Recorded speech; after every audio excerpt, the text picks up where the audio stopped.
So, Mr. Chair, ladies and gentlemen, what is a democracy? This is a question that has plagued humanity, philosophers and commoners alike, for hundreds of years. It can even be argued that an entire field of philosophical study came into being just to address and define this question, this word. And although there are multiple ways to view this topic of discussion, one thing remains certain, and that is that the freedom of choice and the strength of the voice of the people, two integral and pivotal aspects that democracy promotes and protects and emphasizes, are practically non-existent today. This is especially seen in countries and nations that are not the United States, not the United Kingdom, so on. You get the gist.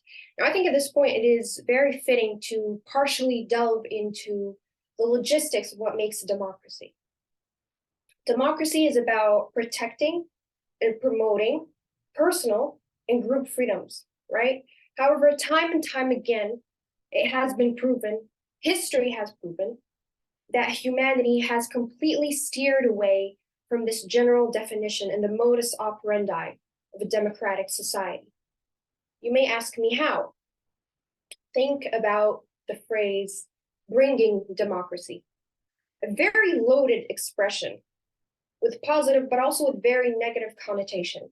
It may make the face of an American proudly light up with joy, but that of an individual to whom democracy is being brought dim with apprehension and fear for the future.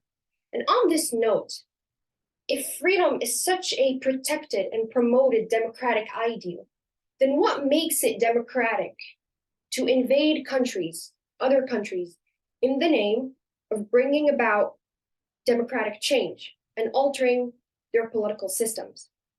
The United States allegedly eradicated, or at least tried to eradicate, communism in Vietnam. However, at what cost? They killed hundreds, thousands, tens of thousands of innocent civilians, women and children alike.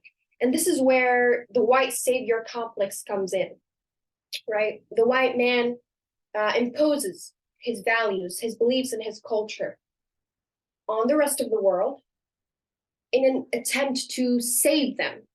Because according to him, his values, his beliefs, and his culture are the epitome of superiority and are the most valid to adopt if world peace is of any concern to the other side, right? This is pretty ironic to me because even though democracy is about representative government, it is also about personal freedoms, right? But is it really freedom?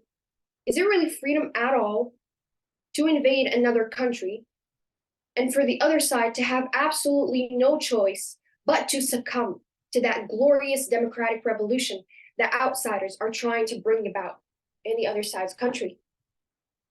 And to liven up the mood a little, let's look at democracy from a different angle, a different but nevertheless a very important one. So definitions generally suggest that democracy is a system in which the people get to pick and vote for their representatives and their officials. But what these definitions don't tell us is who chooses the candidates. Where do the candidates running for office in the first place come from, right? Now, Randall Burns responds to this question in the context of the United States and says that scholars are beginning to classify the United States not as a democracy, but as an oligarchy. Rightfully so, because in the United States, candidates are chosen by political parties, not by the people. This is very flawed. Why? Because political parties are incredibly prone to corruption and, of course, lobbying, which is essentially just another fancy and legal word for bribery.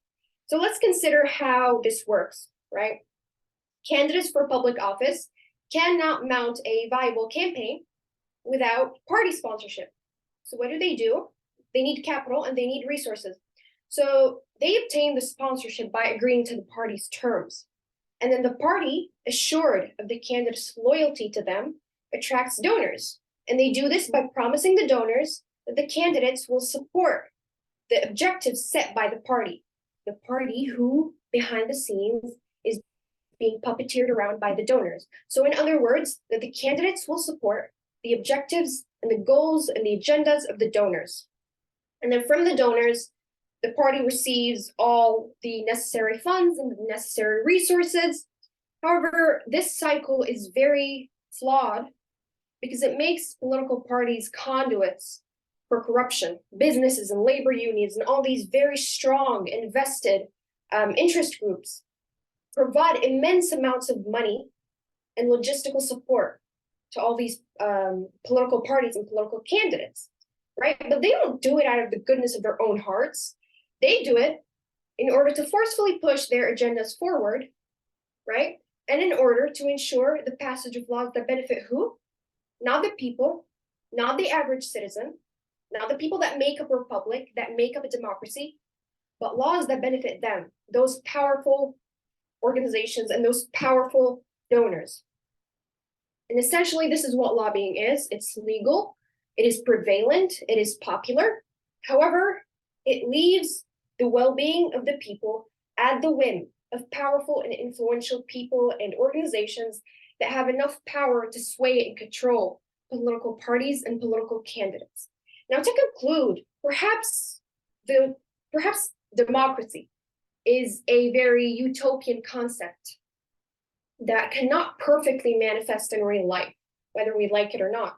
However, some aspects of it remain intact in our modern world, but some other aspects, some other very integral aspects that most define it are ignored and altered by powerful people in order to serve their own interests and their own needs, deeming the real democracy of, well, the Greeks and the Romans pretty null and void in our modern society.